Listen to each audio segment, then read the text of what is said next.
Asi langban thagi tang kunga ma thoi tha ma palis ngani kunga manga ing nomaji numit asigi oiba rasifal miyam da pijari mes rasifal hakcha nungai ba watpa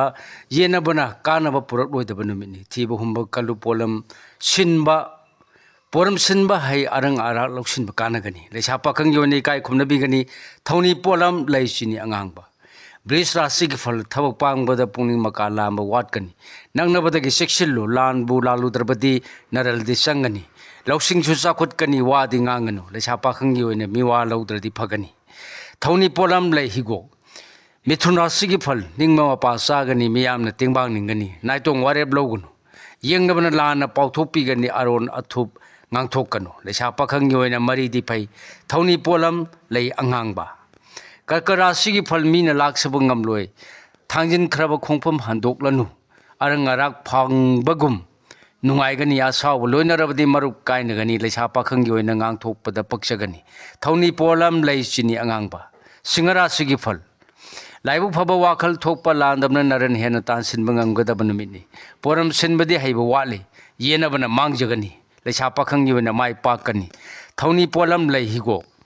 Kanya rasi ki phalara pachat pakana gani wanom thonom chauna mai pakani sendong chauna phangani haitoi singdoi badi wali no lok patam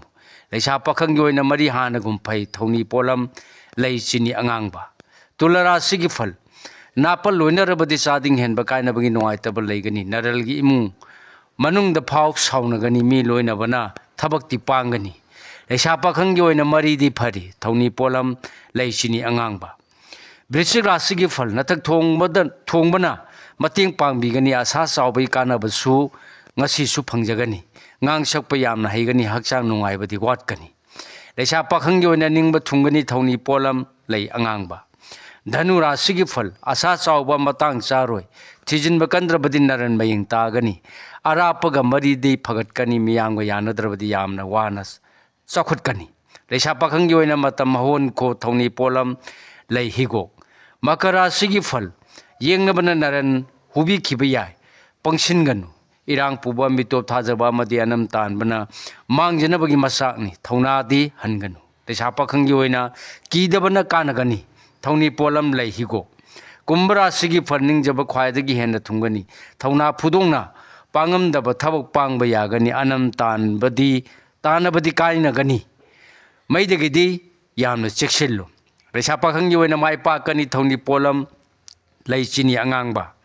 minerasi fal misang hengat kani khusaw thana sendong tan ba yagani asaw ba madi wa yamna ngang ba loinar badi sokpan ba ikai ba nangani leisa pakhang yoina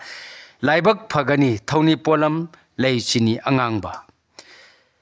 siga loina na loijare ngasi oiba rasi fal miyam da pijaba punokpu khurumjari